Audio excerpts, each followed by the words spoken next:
ideal seat on a flight is almost like winning a lottery. And there's not a shortage of tips and tricks that people use to attain that slightest bit of extra effort. In a fascinating survey, Skyscanner asked participants to vote on their best seat preference. And the answer is 6A. Not a surprise that it's in the front of the plane. The engine noise is less, and you can deplane quickly. What's interesting is that about 60% of the ones surveyed mentioned that they prefer a window seat versus 40% who picked an aisle seat. Well, even if you don't get the coveted 6A seat, let's be grateful that at least we don't have to stand during our flight, which Ryanair had planned, but the proposal was rejected by the regulatory agency, as reported by The Guardian. On the other end of the spectrum, Air New Zealand has come up with a creative seating option so you can lie flat in the economy class, as noted by USA Today. Of course, if you are lucky enough to fly first class, this is nothing new.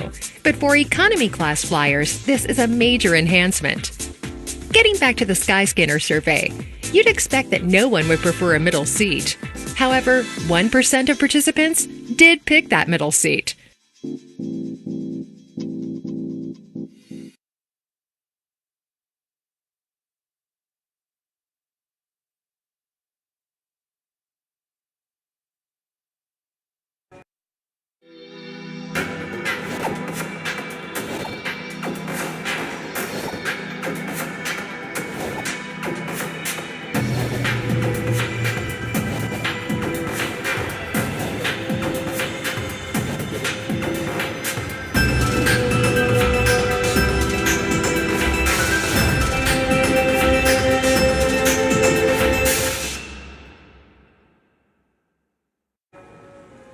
Marianne. Charmaine. According to the Bureau of Labor Statistics, in 1982, Americans spent a little over 12% on groceries. In 2012, it's interesting to note that less than 9% of our income is spent on groceries. We are also spending almost 23% of that money on processed foods such as frozen dinners, canned goods, chips, etc.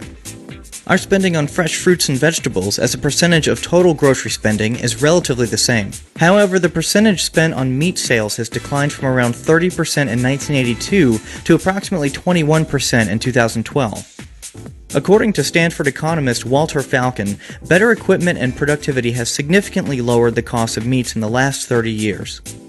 The reason we are spending less on groceries could be because we are spending a lot more on housing and healthcare. In 2011, we spent around 40% of our income on housing that now averages over 2,000 square feet. This is almost double the space than that of our grandparents back in 1949. Our expenditure on medical care and transportation is 7% and 17% of our income respectively, which is double the percentage of what we spent in 1949. What do you think? Why are we spending less on groceries today versus 30 years ago?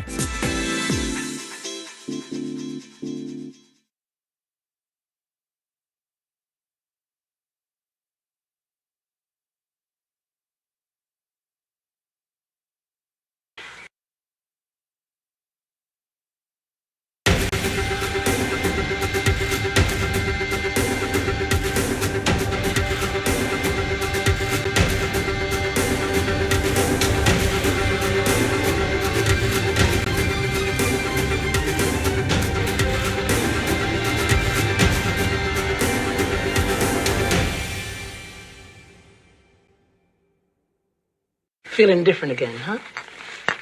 It's like I don't fit in. It's like I don't belong here. It's your birthday and it's time you knew. Once we get past a certain age, most of us aren't too eager for our birthdays to arrive. While most people over the age of 30 despise that one special day a year, which officially makes us older, there's another hidden threat behind the dreaded birthday. A recent study from the journal Annals of Epidemiology indicates that humans are more likely to die on their birthdays. Once past the age of 60, the percentage increases. While it appears to be a significant finding, the manner of death is varied. Heart attacks are up 18%, strokes up 21%, a 35% increase in suicides, and a 29% increase in non-vehicular